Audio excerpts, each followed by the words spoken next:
I don't know.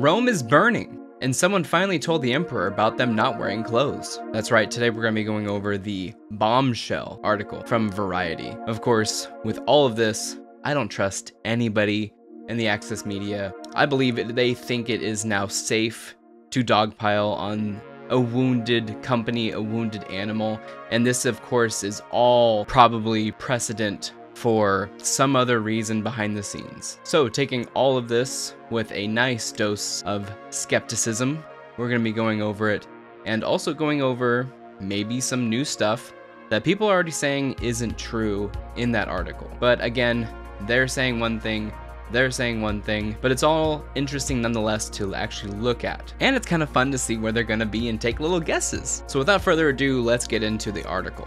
The article is titled Crisis at Marvel. Jonathan Majors' backup plans, The Marvels, reshoots, reviving old Avengers, and more issues revealed by Tatiana Siegel. This past September, a group of Marvel creatives, including studio chief Kevin Feige, assembled in Palm Springs, California, for the studio's annual retreat. Most years, the vibe would have been confident, even cocky, given how the premier superhero brand owned by Disney since 2009 has remade the entertainment business in its image. But this occasion was angst-ridden. Everyone at Marvel was reeling from a series of disappointments on screen, a legal scandal involving one of its biggest stars, and questions about the viability of the studio's ambitious strategy to extend the brand beyond movies and into streaming. The most pressing issue to be discussed at the retreat was what to do about Jonathan Majors, the actor who had been poised to carry the next phase of the Marvel Cinematic Universe, but instead is headed to a high-profile trial in New York later this month on a domestic violence charges. The actor insists he is the victim, but the damage to his reputation and the chance he could lose the case has forced Marvel to reconsider its plans to center its next phase of its interlocking slate of sequels, spin-offs, and series around Majors' villainous character, Kang the Conqueror. At the gathering in Palm Springs, executives discussed backup plans, including pivoting to another comic book adversary, like Doctor Doom. This is actually pretty shocking to see in a Variety magazine, or Variety article, but I don't know, I don't read Variety. Marvel is truly fucked with the whole Kang angle, says one top deal maker who has seen the final Loki episode. Quote, and they haven't had an opportunity to rewrite until very recently, because of the WGA strike, but I don't see a path how they move forward with him. Beyond the bad press for Majors, the brain trust at Marvel is also grappling with the November release of The Marvels. I got my tickets already, a sequel to the 2019's blockbuster Captain Marvel that has been plagued with lengthy reshoots and now appears to underwhelm at the box office. This is coming from reports suggesting that The Marvels is going to open to maybe 40 to 70 million. However, the source of Marvel's current troubles can be traced back to 2020. That's when the COVID pandemic ushered in a mandate to help boost Disney's stock price with an endless torrent of interconnected Marvel content for the studio's fledgling streaming platform, Disney+. According to the plan, there would never be a lapse of superhero fare with either a film in theaters or a new television series streaming at any given moment. So it looks like the article is kind of blaming the downturn of Marvel on the COVID pandemic and also the superhero burnout that could be happening. Or is it a Marvel burnout? If you're looking at DC's movie's success, then maybe it is superhero fatigue. But at the same time, Marvel's Guardians of the Galaxy did see some success over the summer and also made a lot of fans actually happy with those characters and with the plot. But now the dude that was in charge of that movie is now at DC. But the ensuing tsunami of spandex proved to be too much of a good thing, and the demands of churning out so much programming taxed the Marvel apparatus. Moreover, the need to tease out an interwoven story over so many disparate shows, movies, and platforms created a muddled narrative that baffled viewers. I'm finding this to be extremely true. I try to keep up with most of the TV shows, not including She-Hulk and Miss Marvel, but I need to watch Miss Marvel for the next movie, and I still have no idea what we're leading to. I know I watched the presentation that is supposed to be leading towards Kang the Conqueror, the Kang Dynasty, Secret Wars, and all that, but it feels like still in this Phase 4, Phase 5, there's nothing. There's lots of just treading in water. They're not moving forward, to me at least. The Marvel machine was pumping out a lot of content. Did it get to the point where there is just too much and they were burning people out on superheroes? It's possible, says Wall Street analyst Eric Handler, who covers Disney. The more you do, the tougher it is to maintain quality. They tried experimenting with breaking in some new characters like Shang-Chi and the Eternals, with mixed results. With budgets as big as these, you need home runs. And that is a very good point, talking about the budgets. We just saw that She-Hulk's budget was $225 million. Let me say that again, $225 million. That is spending money like this TV show is going to rake in $1 billion. Like this TV show is going to rake in at least $700 million. If you're looking at other movies recently produced, The Creator, I haven't seen it yet, but it looks great, $100 million.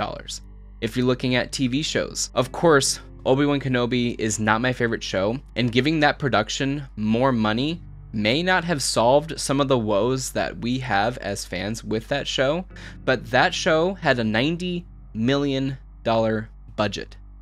Star Wars, Obi-Wan Kenobi, Darth Vader had $90 million. She-Hulk had $225 million.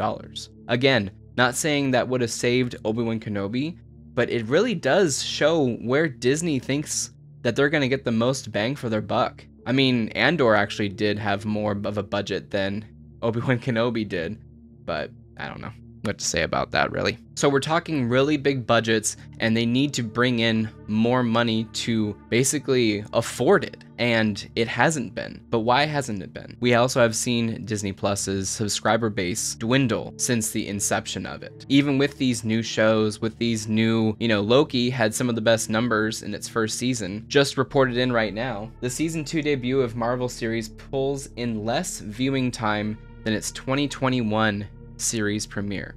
So in 2 years, the appetite for Loki has dwindled.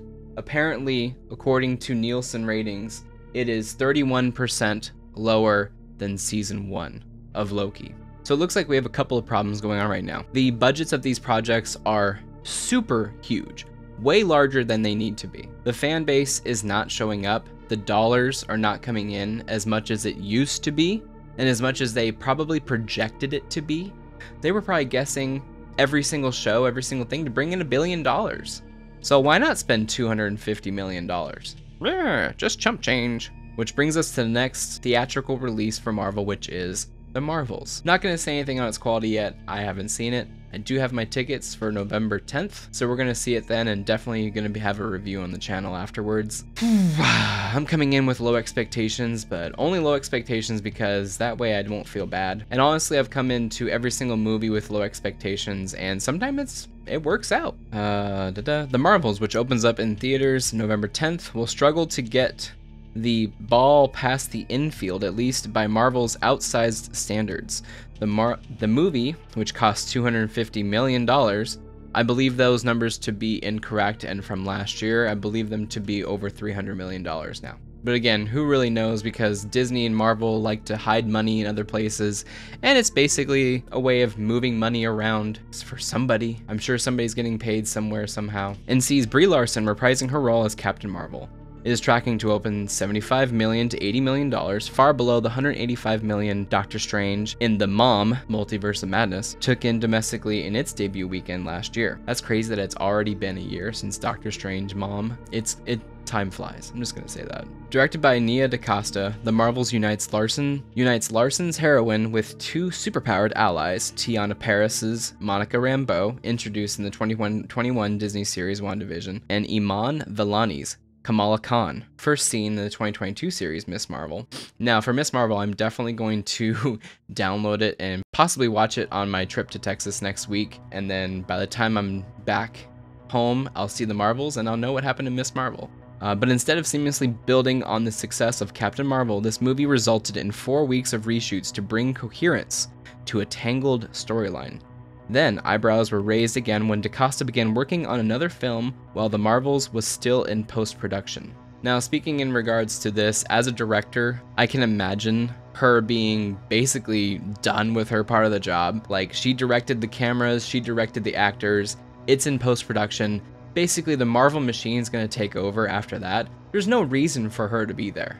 So, I get it. I don't think it's that big of a deal, but it does kind of say something when the director of a project leaves and post-production is still going on. To me, that tells me that she's not the one in charge. You know, the studio is. If you're directing a $250 million movie, it's kind of weird for the director to leave with a few months to go, says a source familiar with the production. I hate when that happens with journalism, said the brother of a cousin of a brother's former roommate. But that extra time didn't necessarily help. In June, Marvel, which traditionally only solicits feedback from Disney employees and their friends and families, took the uncharacteristic step of holding a public test screening in Texas. The audience gave the film middling reviews. They literally gave it mid reviews. But Marvel has never been in the business of being average. Kevin's real superpower, his genius, has always been in post-production and getting his hands on movies and making sure that they finished strongly. These days, he's spread thin. The source adds, back in the day, BioWare used to call it just the BioWare magic, and it is really a blessing that Dragon Age Inquisition even came out the way it did because of its production cycle. Same thing with the Mass Effect trilogy, and we did totally see it kind of fall on its face with Mass Effect Andromeda. And then, of course, we're talking about Anthem. The BioWare magic wasn't there. That demo was fake. So it just seems like with the Marvel production process, it sounds like Kevin has always had his hands around these productions with an iron grip, and he is the one really dictating where things go. And once they increase the amount going through the production process, he either relaxed his grip, he wasn't paying too much attention, or he was delegating out to people that were just going to be making mistakes all over the place too. I'm not gonna say for sure, I don't really know. It does sound like everybody got overwhelmed by all of it, and with all these people just moving in and out, and there isn't really anybody there besides the 3 producers and now the 2 producers that have been there the whole time without Victoria Alonso. It sounds like they don't really have someone who is guiding the ship other than Kevin. Feige isn't the only person showing signs of strain. Marvel's entire VFX battalion, including staffers and vendors, are struggling to keep pace with a never-ending stream of productions. This past February, when the credits rolled at the world premiere of Quantumania, shock rippled through the Regency Village Theater in Westwood over some shoddy CGI. There were at least 10 scenes where the visual effects had been added at the last minute and were out of focus, says one veteran power broker who was there. It was insane. I've never seen something like that in my entire career. Everyone was talking about it. Even the kids of executives were talking about it. So this, of course, talks about the production process that they have in place. It's always worked out in the end because somehow, some way, their Marvel magic has worked. But here they are, and they're changing their minds more and more often. The CG houses are getting pissed off at them. The fans are getting mad at them for not having a coherent story, a coherent idea. And it looks like a lot of people have been taking notice, but why is it safe to talk about it now?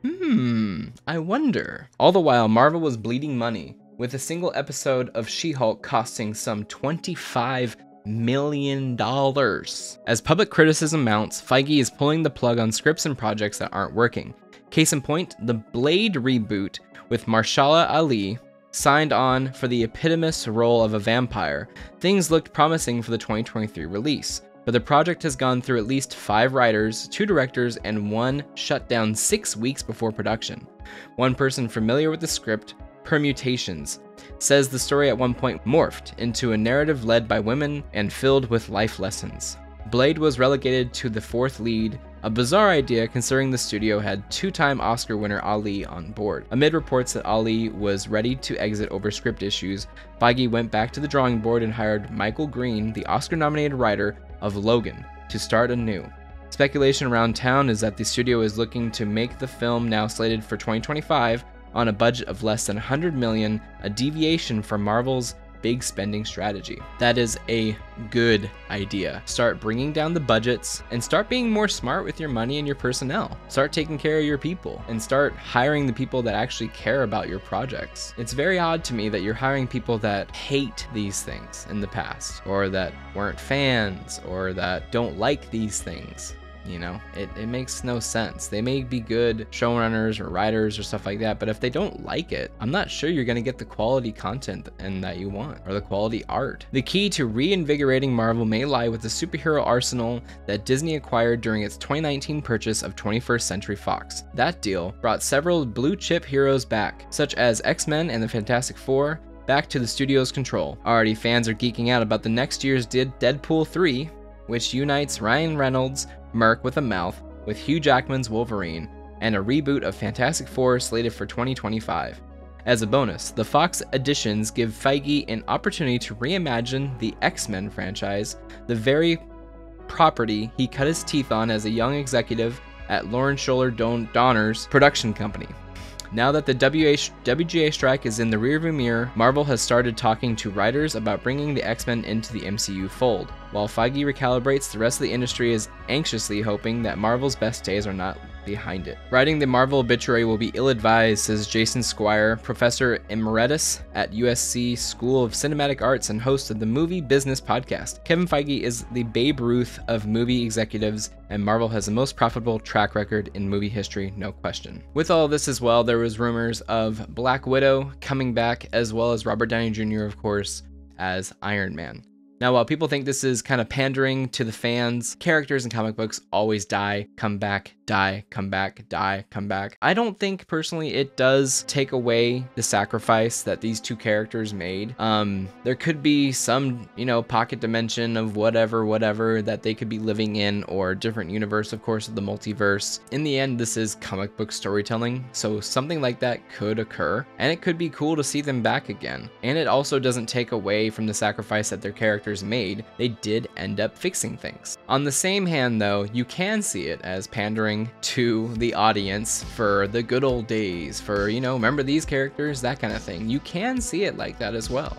Tony Stark is back again after being in a computer, and then he finds a body and he's back in a body again, and he marries Emma Frost or something. I have no idea what's going on. All this is to say, we have the Marvels coming up. We're gonna see where that leads off. Rumor has it, spoilers, 3, 2, 1. Rumor has it that Beast is going to be showing up in the after credits. Is that going to put butts in seats? Is that going to get people to watch the movie? Maybe. I was already gonna go and I kind of just want to see what they do. I want to see what this $300 million budget gets you on screen. I know this has been a really long video, but I appreciate you all hanging out with me for that long. If you liked the video, feel free to subscribe and to give that thumbs up on the video. If you didn't, I appreciate you listening and watching so far, and I'll see you in the next one when we review the Marvels.